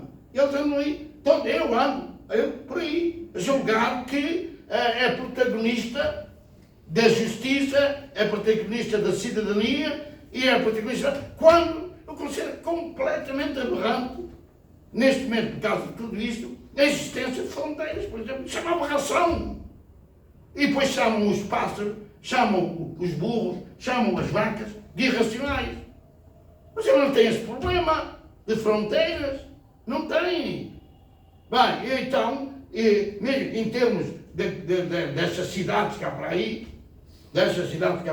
São Paulo é uma delas, mas também é noutro sítio, e em Lisboa também é uma delas, que estas aberrações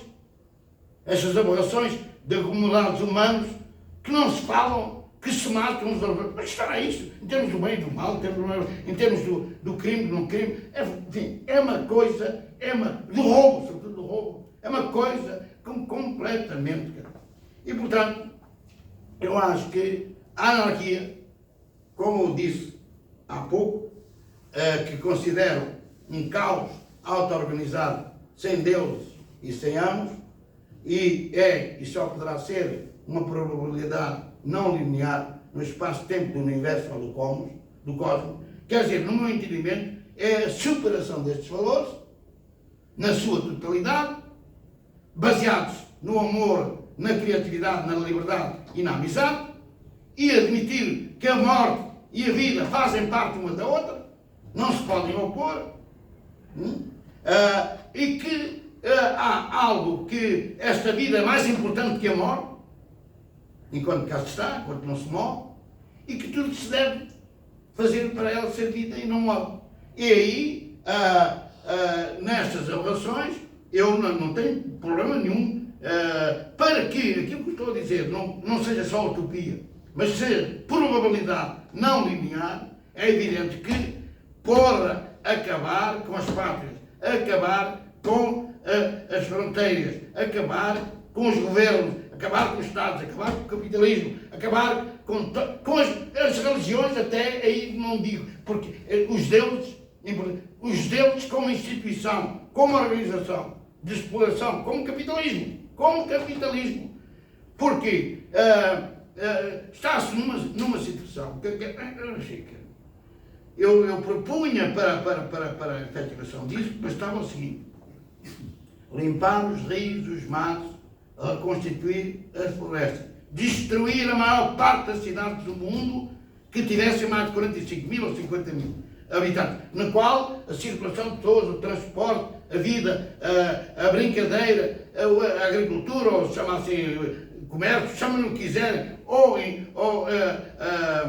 indústria, pudessem pulular de uma forma auto-organizada, auto-caótica, no sentido em que cada um é, per si, autogoverno. É cada um por si, é autogoverno, sem, eventualmente, até precisar de médico, sem, eventualmente, precisar de professor, sem, eventualmente, até precisar de todas as coisas que estão acima do indivíduo e que eu sinto. Agora, isto implicava uma autoaprendizagem generalizada, uma autoeducação generalizada. Eu não digo que seria uma festa, mas, pelo menos, no meu entendimento, a espécie humana crescia. A espécie humana crescia. E depois há o problema da relação da espécie humana com as espécies animais e vegetais.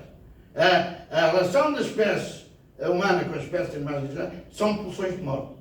A única coisa que sabe ver, pulsão de morte.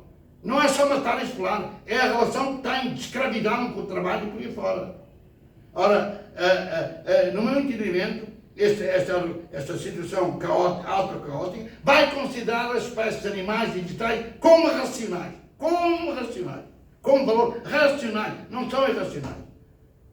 E isto levava, no meu entendimento, a uma relação dialógica, não de antinomia, não de dicotomia, não de oposição entre as espécies animais e a espécie humana e a espécie vegetal, e sobretudo criaria laços de interdependência e laços de complementaridade. Bem, agora, eu acho que a anarquia seria possível, mas isso é preciso uma evolução, não sei de que, cultural, ou já não sei se os novos seres humanos alinharão por aí. Mas se isto continuar assim, eu digo francamente, no meu entendimento, posso ser pessimista demasiado, mas a espécie humana vai acabar. Não tem, no meu entendimento, não tem solução à espécie humana. Pronto, eu não quero amassar mais com as minhas elucubrações. Vamos tentar. Agora, a segunda parte, né? Essa é mais difícil, a segunda parte. Nessa não há quase discussão nenhuma. Se quiser, a segunda parte já tem discussão. A segunda parte já tem. Porque eu vou tentar relacionar as tecnologias de informação e comunicação com o comportamento humano e com a anarquia. Não sei como é que vocês pretendem, vocês é que são soberanos nesta coisa. Fica aberto, quem quiser fazer alguma intervenção. Na verdade, a minha intervenção é que está no primeiro ainda. Falta aí um tiquinho de história para. Qual? Qual é que tu quer? Eu conto. Não, achei interessante a parte que você estava chegando na sua vida. Mas eu percebi que você, então, seria um anarquista temporão, que você acabou conhecendo o anarquismo já próximo dos anos 80, é isso? Não, não conheci, nos anos 80 não. Eu conheci antes, na figura do Emílio Salazar, no Emílio Santana. Isso, Emílio Santana, comentou. Eu fiz uma viagem a Portugal, estava em Paris como imigrante, bem entendido, e fiz uma viagem para, com certas necessidades de informação do Emílio Santana, que era um anarco-sindicalista, foi o homem que esteve no atentado em Salazar em 1937, e fui ter com ele na Voz do Operário, em 1971, salvo eu, 71, 72. Fui ter com ele. Agora, eu conheci-o antes, mas, por exemplo, eu antes tive relações com os anarquistas em Portugal. Eu vou explicar um episódio para você não vai ficar um pouco triste. Eu, na altura, era situacionista, mas já era baconino, já tinha baconino na cabeça. E de maneira que eu vou lá à Rua Celina Vidal e encontro o Moisés Silva Ramos, que era um dos veteranos lá aqui, a malta por acaso discutiu sobre a homossexualidade. Ele começa-me a dizer que era uma coisa contra a natura. Eu, bem, estou perdido. Vou embora, já não quero estar aqui. E isto foi em 76, 77, veja bem, não foi em 80. Portanto, e conheci outros anarquistas, João Freire. Foi aquele que começou a editar a ideia. Eu não o conheci como anarquista, porque ele era, como eu, marxista radical, autonomista e coisa, mas ele vai para o anarquismo em 1973 e eu vou para o situacionismo. Ele foi um dos que me convidou, em 1970, para fazer parte da ideia. Eu disse, não, eu estou na revolução sexual, não vou para aí. Ou não sei dizer. Que ainda hoje sou um grande amigo dele. E sabe que o João Freire, como anarquista em Portugal, ele foi mandatado pela Federica Monteserre para reconstruir o anarquismo em Portugal. O João Freire, não foi o Emílio Santana, nem foi outro qualquer. Porque ele conheceu a Federica Monteserre lá em Paris ou em Toulouse. Porque a Federica Monteserre, na altura, estava exilada lá no sul da França. Não é? E ele era desertor. Ele era oficial da Marinha, e desertou em Moçambique, lá na Guerra Colonial. Ou seja, eu, se quiseres pensar nisto, familiaridade com o anarquismo tinha. Agora, a atuação militante no anarquismo não tinha. É preciso, só comecei em 1980, é preciso dizer, pronto, aqui, alta evolução. Você pegou maio de 68 em Paris, na verdade, né? Não, vamos lá ver. Eu chego, pronto, é bom que depois as coisas são reconduzidas ao lugar certo, em termos temporais da história.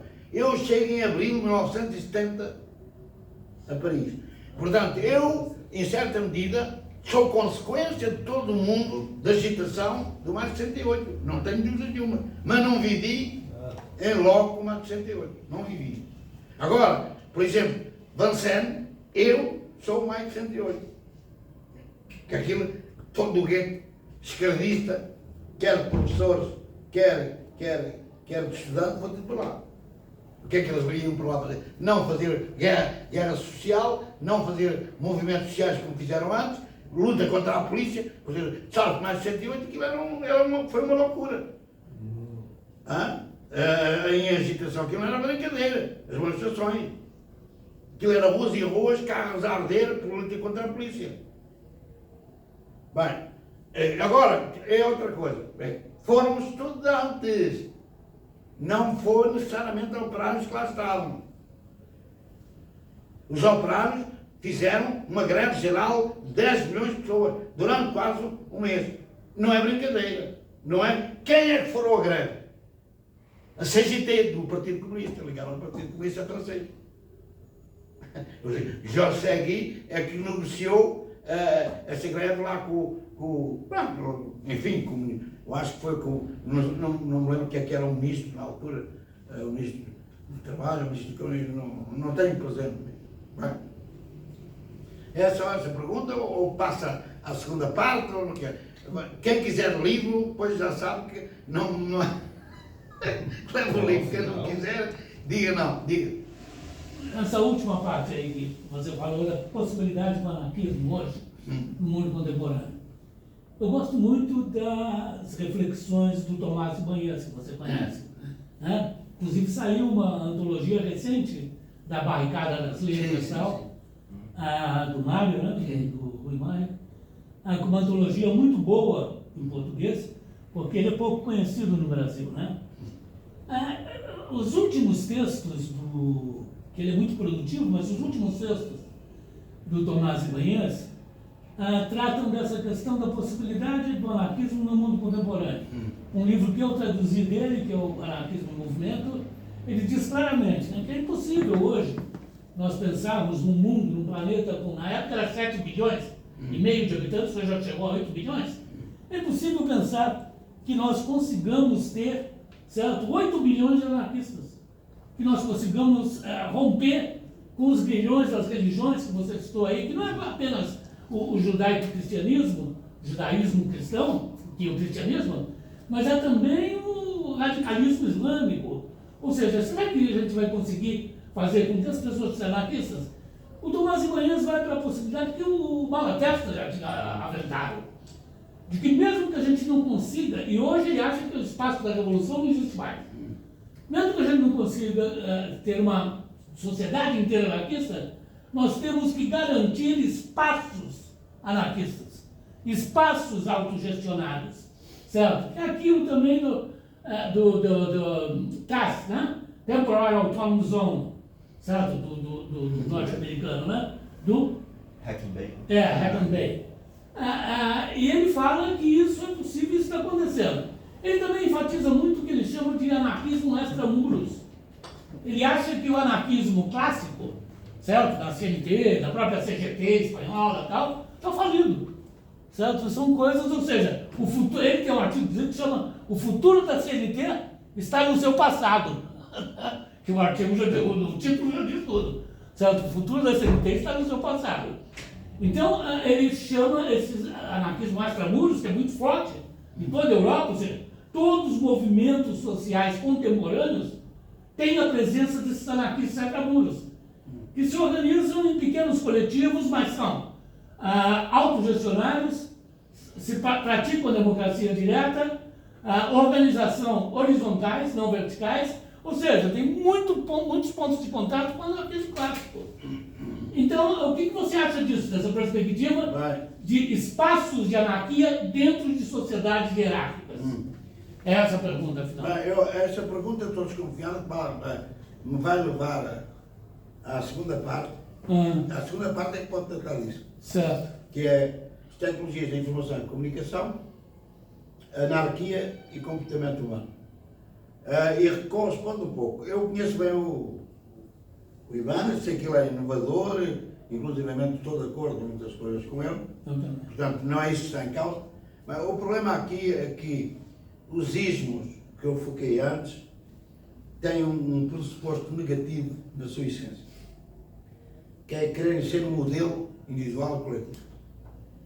E o modelo implica aquilo que se chama reprodução exata daquilo que o modelo é.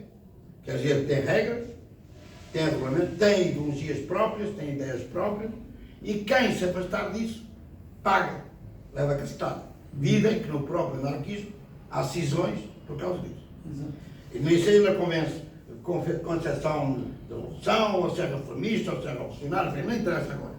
Ora bem, eu acho que o tempo histórico do Ibanez, e que ele muito bem caracteriza assim, era um tempo histórico de copresença física, onde a cognição, a emoção e o físico de cada pessoa era de relação direta, de diálogo direto, de comportamento direto, de decisão direta, de liderança direta. Portanto, havia no grupo, não muito grande, mas no grupo, a probabilidade de visualizar aquilo que era negativo, e eventualmente o próprio grupo obrigava à conformidade comportamental mediante a lei. Agora, mesmo naquilo que é os anarquismos, a gente tem que ver a plasticidade social de cada anarquismo e cada hipótese de cada anarquismo. Não é por acaso que o anarcossindicalismo teve a plasticidade social, teve, não é por acaso. Aqui no Brasil teve com a COB, em Portugal com a CGT, fora na Argentina e também na Espanha com a CNT, para não falar noutros países, ou nos Estados Unidos, que é um pouco de sindicalismo revolucionário, e o dele. Agora, o problema é que qual é a matéria-prima que está por trás disso? Era o operário modelo, o operário da conflitualidade com o capitalismo, da conflitualidade, digamos, com a exploração, e era da reivindicação, muitas vezes revolucionário. No sentido de vamos abolir esta porcaria ou deem mais salário. Veja aqui o exemplo histórico daqueles homens e mulheres heroicas em Chicago. O que é que lhes aconteceu? Foram pendurados, não há dúvida nenhuma, aparecem como símbolo e não mais que isso. Porque onde é que está o operariado hoje? Por exemplo, onde é que está? Onde é que está o operariado hoje? Quais são as qualificações e competências que as tecnologias de informação e de comunicação exigem ao operariado? Bem, ora, eu, nesse sentido do termo, eu não digo que seja difícil, ou alguma vez difícil, pensar numa sociedade ou na anarquia com base em 8 bilhões de seres humanos. Pronto. Admito que isso seja difícil. Agora, o problema é que as contingências das tecnologias de informação e de comunicação permitem que em rede social que a relação seja possível. Agora, que a comunicação seja possível, que a organização seja possível, que a autogestão até pudesse ser possível, que a auto-organização pudesse ser possível. E porquê? Porque, mas não é, nem será eventualmente. E porquê? Porque, mesmo não existindo o mundo real aqui presente, porque o mundo das tecnologias de informação e de comunicação virtual é distinto, o que é facto é que os processos de divisão social de trabalho, de autoridade hierárquica formal, de processo de tomada de decisão e de processos de liderança são distintos.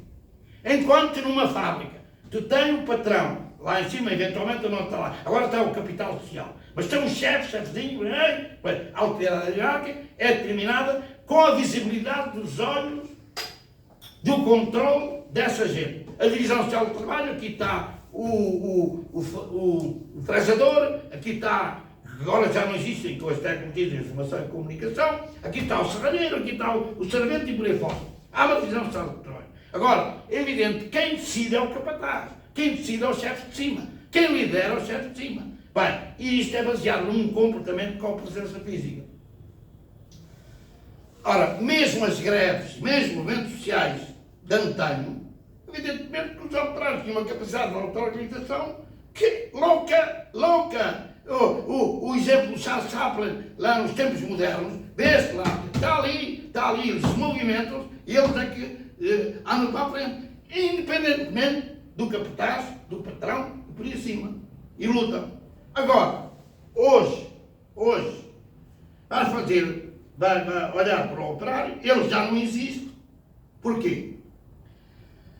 As tecnologias de informação e de comunicação, os insumos que trabalham são informação, conhecimento e energia. Esses insumos de informação, conhecimento e energia são interiores à condição humana. Eu, pessoa, tenho aqui informação, tenho conhecimento, tenho energia. O meu problema é na interação com as tecnologias de informação e comunicação, qual é a minha capacidade, competência de codificação e descodificação destas linguagens. Certo? É o primeiro problema. Isto leva-me a um patamar de qualificações ou competências, ou sou engenheiro, ou sou informático, ou sou um Zé Ninguém que não sei, evidentemente, ter a capacidade de descodificar essas linguagens. Mas isto passa-se a nível do espaço-tempo da produção, passa-se a nível do espaço-tempo da distribuição, passa-se a nível do espaço-tempo da troca e passa-se a nível do espaço-tempo do consumo. Em função disto tudo, estamos perante uma um aglomerado de profissões e de qualificações que não tem nada a ver com o operário clássico. Quer pela natureza da transformação das matérias-primas, quer na sua inserção no espaço-tempo da produção, distribuição, troca e consumo. E depois ainda há outra coisa.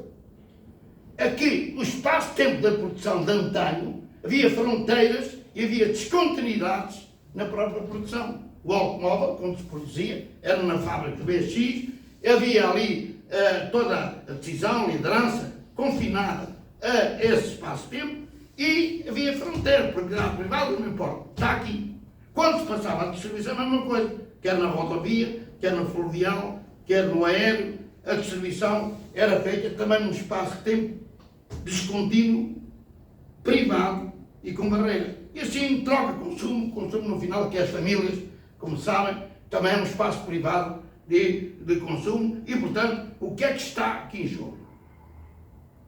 Hoje, para consumir um celular, a função dessa moeda que é o celular tem, em certa medida, na relação comigo, a probabilidade de eu ser fundamentalmente consumidor. Mas, se eu tiver criatividade, eventualmente até posso produzir produtos. Analíticos, simbólicos e materiais, por exemplo.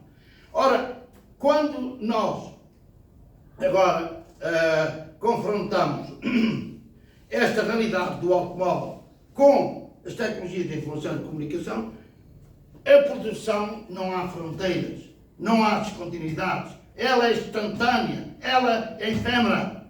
Não, na distribuição a mesmíssima coisa, na troca a mesmíssima coisa e no consumo a mesma coisa. Ora, isto é uma realidade completamente virtual, completamente abstrata, completamente complexa, invisível se quisermos, mas o que circula é informação, conhecimento e energia.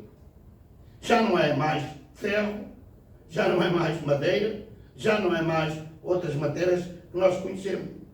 Agora, bem o operário relativamente ao ferro e à fábrica de automóvel, como serralheiro, fresador ou mecânico, não importa, ele tinha a sua capacidade física, manusear, perícia, em termos de tempo, gestos, movimentos e pausas de trabalhar. E ele era importante para a produção.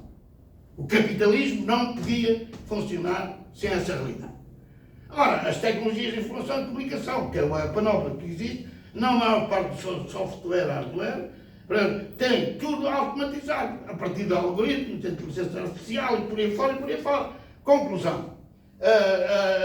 A anarquia aqui até é mais possível, desde que aquilo que se chama ser humano tem a capacidade de auto-organização, autogestionar, de se libertar da decisão do patrão, da liderança, não importa de quem, e ele próprio é líder, ele próprio é decisor. Mas isso é o grande problema, esta coisa, não, porque a maior parte das tecnologias de informação e de comunicação transforma as pessoas em meros reprodutores, em meros consumidores, em meros robôs, que não sabem o que é que estão a utilizar, utilizam o celular, pronto, de uma maneira completamente mecânica. Ora, o meu problema, que eu acredito na anarquia como impossibilidade ou possibilidade de evitar o fim da espécie humana, por este andar bem, ou morrem fome, ou morrem no desemprego, ou morrem na guerra, ou morrem com doenças, ou morrem porque acabam com a água, ou morrem não têm oxigênio. Isto é o dilema da espécie humana. Agora, isto implicava mesmo a instituição do Estado e a instituição do capitalismo. Achei que não há brincadeira.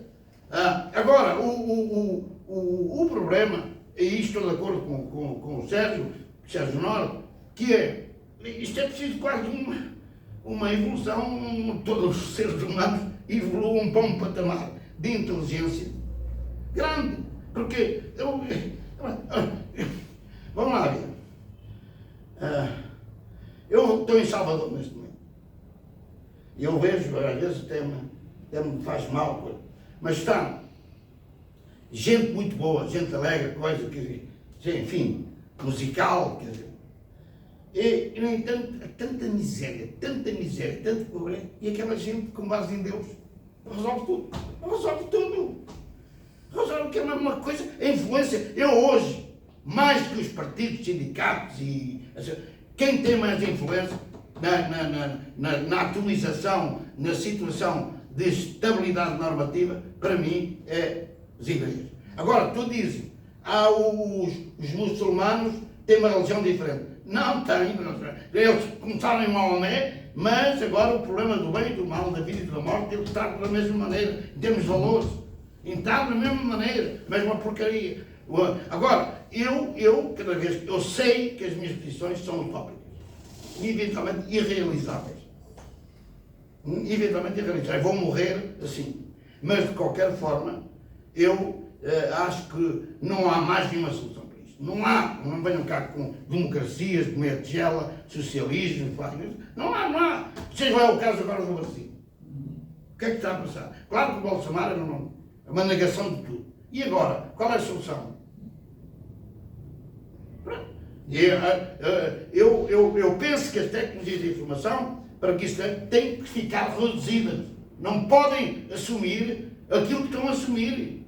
Têm uma posição de omnipotência, de omnisciência e de omnipresença relativamente às pessoas. E a espécie humana tem que saber olhar para a água, para uma árvore, tem que saber olhar para um animal qualquer, que chama irracional, mas que é racional para mim, e tem que saber olhar uns para os outros, porque as tecnologias são uma atualização terrível, são uma negação terrível, mas há um brinquedo que eu não vejo nenhum, lá mesmo em Salvador, eu às vezes venho para a rua e vejo que não podem passar sem o celular.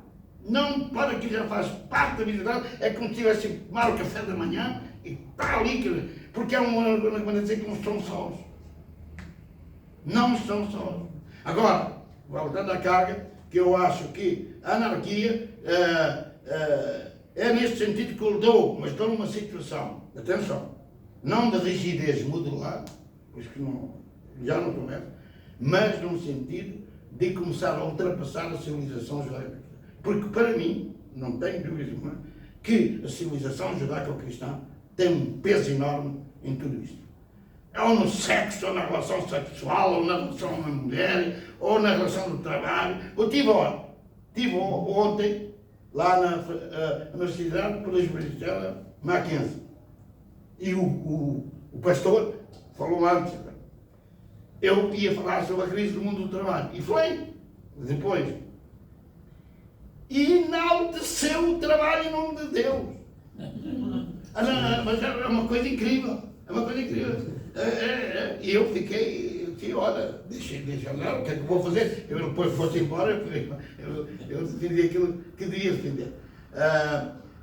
Os movimentos, eu ainda não o comportamento humano e a anarquia, bem, enfim, eu acho que já disse quase tudo, mas há uma coisa que o Sérgio falou do Tomás Ivanes, que é que o passado, que o futuro está no passado. Na verdade, é um artigo dele que o futuro da CNT está em seu passado. Porque ele está. Eu acho que está. Só existe porque a Organização Social do Trabalho hoje, ela não permite mais um modelo anarcossindicalista. É o que você colocou aí, de que hoje o trabalho é totalmente automatizado, robotizado, feito em cima, ou seja, o operário hoje é radicalmente outro operário da época áurea da CNT ou do anarcossindicalismo, do sindicalismo em geral. Então, por isso que ele diz que, certo, o futuro da CNT está em seu passado. Né? Claro, é um passado glorioso. Sim, mas isso é como a CGT em Portugal, é fora nas Antilhas. Em todos os lugares. Enfim, eu não sei, agora talvez haja melhor perguntas, eu não estar aqui a falar muito e às vezes a perder. Posso fazer 3 observações rápidas? Uma coisa que eu acho que é central e que é pouco discutida entre os anarquistas é que o modelo civilizatório que nós tínhamos até a década de 60, 70, até a época da contracultura, de maio de 68 e tal, era aquilo que o Foucault chamava de estruturas de dominação ou estruturas concentracionais. Então era a estrutura familiar burguesa, era a prisão, era o hospício, era a própria fábrica. Certo? Ou seja, era uma sociedade, portanto, de dominação hierárquica. Certo? Porém, isso começa a ser rompido a partir da década de 60. Nós temos hoje uma sociedade não de hierarquias, de espaços concentracionais. A nossa sociedade é uma sociedade de controle. E aí o controle está baseado nessa nova tecnologia. Está baseado aqui no celular. Está baseado no computador. Ou seja, nós somos controlados sutilmente em todas as nossas ações. Agora, a sociedade de controle exige outras formas de combate. Não é mais o mero combate à hierarquia. É o combate ao controle que é extremamente sutil e eficaz. Essa é a primeira questão. Ou seja, essa base que você coloca hoje, que você está aí no seu livro, é a base da sociedade de controle. Segunda questão é que você citou a Federica Monticelli. Um outro anarquista que eu gosto muito, que está nos seus 80 anos já, o Otávio Alberola, certo? Que escreveu Ação Revolucionária na Espanha de 1960, Ação Anarquista Revolucionária na Espanha de 61 a 74. E agora ele acabou de lançar, eu li em inglês, nem sei se foi traduzido, no Brasil não foi traduzido, Portugal não sei, The Weight of the Stars, o peso das estrelas, uma autobiografia dele, do Alberola, que é fantástica, fantástica, fantástica. E aí ele fala do esclerosamento, da burocratização do anarquismo espanhol no exílio. E, por exemplo, Federica Monticelli se julgava dona não só da CNT, como do movimento libertário espanhol. Ele faz críticas extremamente severas a esses exilados da velha guarda, que ele, hoje ele está com 80, mas na época ele estava na sua faixa de 40 anos para 50. Ele faz críticas muito severas, que eu acho que é algo que a gente tem que tomar atenção também. Certo? Você tem que ficar atento a esse esclerosamento do anarquismo. Por último, você falou que você é utópico. Eu também sou. É impossível ser anarquista e não ser utópico. Porém, há um artigo que eu esqueci o autor, estava aqui procurando, não achei. Um artigo que saiu em revistas, inclusive, eu não sei se na Ideia ou na própria Utopia, que é um artigo que se chama, ou na Libertárias, do Plínio. Esse artigo circulou aí na década de 90 e tal, que é a utopia é um anjo com asas de chumbo. O que também é significativo, porque é um anjo que não levanta voo. Se ele tem asas de chumbo. Então a gente está encalacrado, companheiros. Né? Mas eu continuo anarquista e vou morrer anarquista, sem sombra de dúvida. Isso eu sei. O problema do controle organizado, em certa medida, sistematizado, produzido pelas tecnologias de informação e de comunicação, é algo que eu não digo irreversível, mas que está a ter uma base de generalização tal que o mundo real quase que desaparece, passa ao mundo virtual. E há aqui uma luta entre estes dois mundos que a espécie humana tem que conhecer, ou pelo menos tem que travar, ou tem que impedir. Porque é impossível, a espécie humana, se o mundo real acabar, torna-se uma espécie totalmente robotizada, sem nexo nenhum, em que faz amor através do robô, trabalha através do robô, ou da robotização, melhor dizendo, e portanto não tem mais ligação nenhuma, quer à natureza, nas suas múltiplas facetas, quer sobretudo na relação humano-humano. É este que é o mais fundamental. Porque se o humano-humano, na sua realidade interpessoal, interpessoal, intragrupal, intergrupal, interorganizacional, e agora não vou mais longe, intersocietal e intersocietal, que é muito longe, em termos de presença física, em termos de visibilidade do comportamento, quer dizer que aquilo que é a parte metabólica, biológica, física, não tem vida. Cá está morto. Portanto, este mundo real, em certa medida, está a desaparecer com as tecnologias de informação e de comunicação. Mas mais do que isso, naquilo que é a mente e a psique da espécie humana, ele está a perder uma capacidade compreensiva, decisiva, interpretativa e explicativa de ele próprio e de todos os outros. Bem, efetivamente, isto afeta sobremaneira toda a realidade comportamental do ser humano, e aí as tecnologias realmente obedecem, vamos lá chamar, uma omnipresença, omnisciência, omnipotência, através dos algoritmos de inteligência artificial e toda a panóplia de tecnologias que existe por aí. E, portanto, isto será, eu não digo, não quero ser exagerado, mas será o fim da espécie humana como uma espécie humana criativa, livre, que pratica a amizade e que sabe aquilo que é, e que sente, age e pensa. Ora, nesse sentido, o que eu acho, a revolução e a anarquia passa por aí. Concordo. Passa por recusar e ligar-se às espécies animais e vegetais e aos outros humanos. E prescindir de uma aculturação que vai ser fatal. E agora, evidentemente que isto é difícil, mas vai ser um percurso que vai ter que ser feito. E aí é que a autogestão isso é melhor feito em termos interpessoais, interpessoais e intergrupais.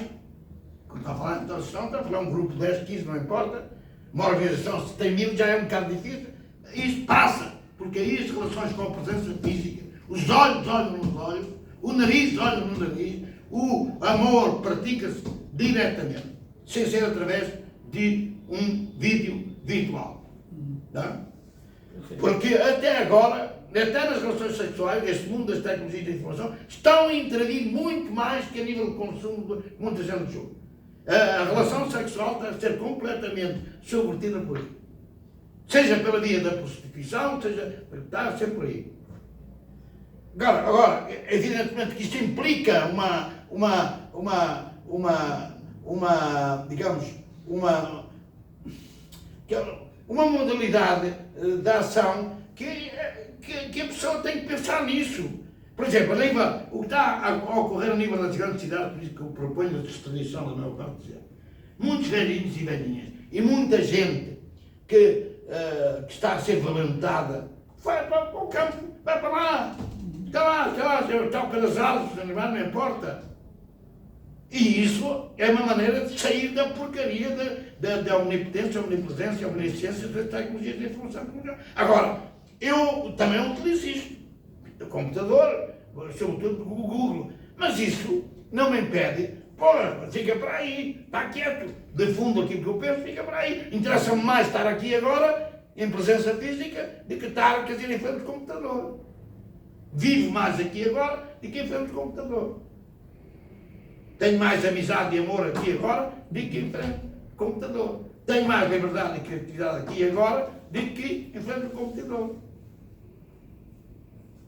Bem, agora a segunda, a Federica Monteserra, o Alberola é o segundo, não é? Eu falei, mas é só uma observação.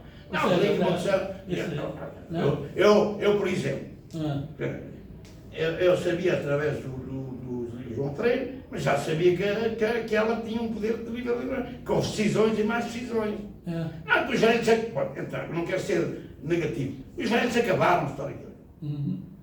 Viram num passado que já não existe. Pronto, é assim, e só que a Federica Monteserra teve um papel preponderante na Revolução. Sim. Pois é porque por essa via que ela vai ter importância, sobretudo naquele grupo lá de Toulouse, que eles viviam lá, enfim. Mas houve decisões, atenção, entre eles. O Alberola tem razão, em certa medida, porque ele confrontou isso. Ele viveu isso, não é? Claro, ele fez o confronto com a velha guarda. Chegou a falar nisso, mas também ele era muito litigioso, que é o Abel Paz. Eu ia à casa dele, chegou a falar nisso. Eu, realmente, porque ele também foi, certo, um dia excomungado. Mas o problema é que eles ficaram, e depois há o problema do espólio que eles tiveram, que era um espólio histórico que foi lá para Amsterdão, para o arquivo, isso estava a luta, não podem imaginar. Até agora, contaram, não sei se vocês conhecem isso, Há já duas certezas. É. Duas certezas. Enfim, a nível, qual é a terceira pergunta? Não, eu falei da questão da utopia. A utopia. E do artigo que fala que Vamos lá é ver. longe de asas. Vamos lá ver. A utopia, vamos lá ver. É isso mesmo, quer dizer, realmente asas de chumbo, mas de qualquer maneira. Vamos lá ver. Há que ver a utopia não só como algo que se vai realizar no futuro, mas como projeção, satisfação da própria pessoa em pensar. Em sentido. Gostaria que é o meu caso, gostaria que. Certo. Não passa daí, porque quer dizer, se eu estiver a pensar que era mais que gostaria que, estou numa outra hora, estou perdido. Estou na frustração. Claro. Agora, essa utopia que eu falo, quer dizer, é o não lugar, quer dizer, não projeto, não vira, é que a coisa é tão vazia, que estamos a viver, é tão negativo. Eu tenho capacidade de propor qualquer modelo de sociedade relativamente a estas todas. Não tenho coragem, nem pertinência, nem inteligência para dar. Porque é toda a porcaria já testada, tudo isso não deu em nada. O governo continua, mas é aquilo que é. Por exemplo, o pessoal da anarquia é a ligação do Estado e do capitalismo. Tudo bem. Mas o Estado está na cabeça das pessoas. Claro. O capitalismo está na cabeça das pessoas. Se fosse eu, fazia a mesma coisa. Ao nível do poder político. Se estivesse lá, fazia a mesma coisa. Francamente. Não dá. Bem, quer mais alguma pergunta? Posso fazer pensando em algumas conexões, assim, porque eu estudei um pouco não só da obra, assim, né, do Zé, mas também o campo ali onde ele se inseria, né, e acho que tem uma construção aí, envolve biografia e história, né, então uma participação no Maio de 68, que é um movimento, assim, é uma crise gerada, não pela economia, né, mas é uma crise que vem da cultura, então das ideias, do campo ideológico, né, invertendo a lógica, né, assim, que vigorava nos partidos comunistas, de que a crise econômica, né, a revolução, a crise social vem depois da crise econômica, mas 68 inverte isso. E aí eu vejo assim, a teoria, ou essa tese, essa ideia, né, esse conceito, né, de um caos auto-organizado, baseado numa crítica, né, dos valores da civilização judaico-cristã, são fundamentais. E assim, inclusive retomando a questão da sociedade da passagem, da sociedade disciplinar para a sociedade de controle, tem uma tendência aí a gente entender, né, de falar assim numa desmaterialização da realidade, né, um processo de virtualização, de desmaterialização, quando na verdade me parece que acontece o contrário. E acho que o pensamento do Zé ajuda a gente a entender isso. Ocorre uma materialização da ideologia, não uma desmaterialização da realidade, mas uma materialização da ideologia dos valores, que são binários. O código, a linguagem da inteligência artificial é o código binário, né? Então é um pensamento binário. Então a capacidade de você criticar ao mesmo tempo essas oposições, e lembro que esse é um